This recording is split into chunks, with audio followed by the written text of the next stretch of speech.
Hi, I'm Pete. I'm Natasha. I'm Shannon. And I'm Demi. As a group, we're looking at the topic mind over matter.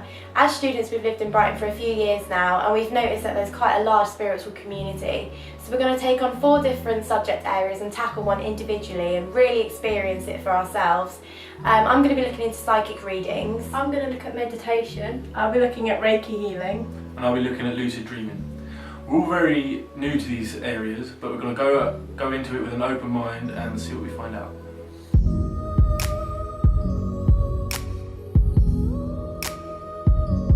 All I know is that you're in a dream, you know what's going on.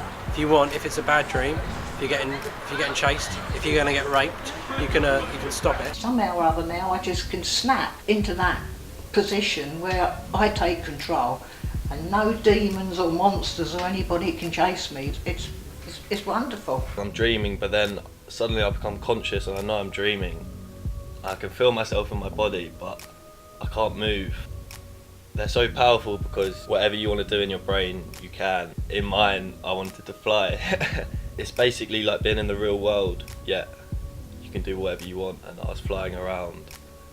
And it felt so surreal at the time, and it didn't last very long. Last night I may have in fact had my first ever lucid dream. I've been keeping a dream diary, even gone to a bit of meditation, telling myself I'm going to lucid dream each night, waking up in the mornings and drifting off back to sleep. This gives me more control of my dreams. This has been a great experience and I'm going to continue doing this and hopefully be an expert lucid dreamer.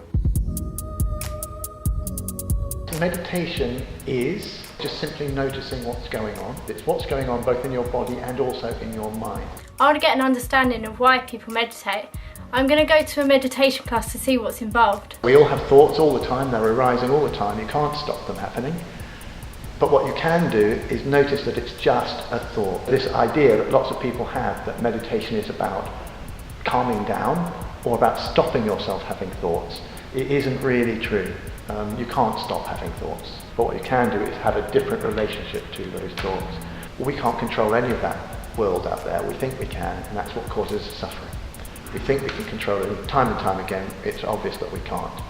So again, it's changing your relationship to that, changing your relationship to thoughts in the world. And if you do manage to do that, it's very transformative. So I'm about a gazillion times more at peace than I would have been without practicing Buddhism. It's an experience that I never really thought I'd get involved with. It was very relaxing. It definitely made me think more about my mind and body. I think I would probably have to try it a few more times though to get a better understanding.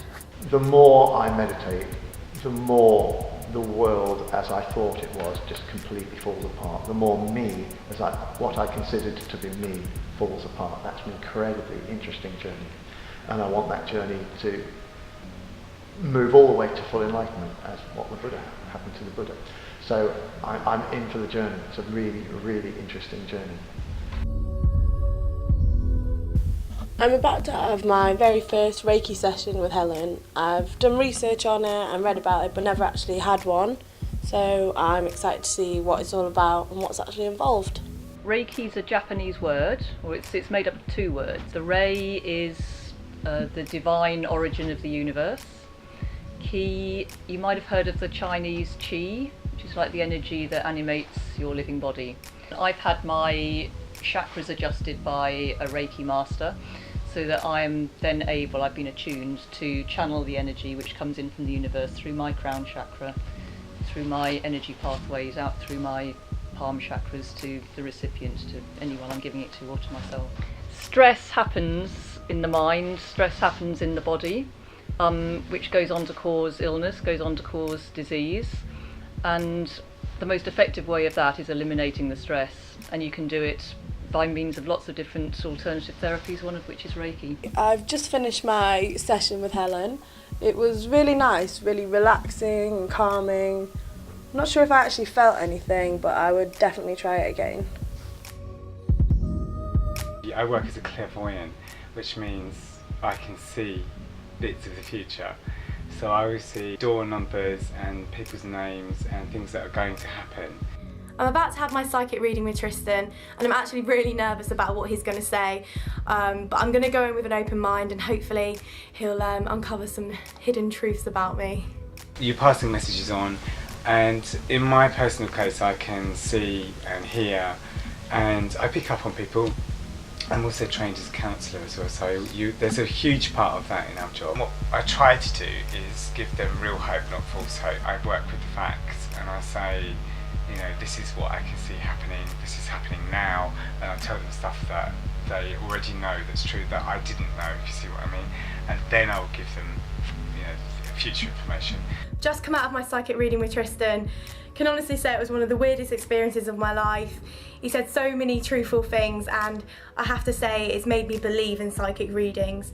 We do not tell people what to do at all. You suggest avenues that they could go down that they may not see themselves. We've all had a really eye-opening experience, met some really interesting people, tried new things and learnt a lot about ourselves along the way. We hope this documentary has inspired you to go out there and try something new and perhaps learn something new about yourselves like what we did.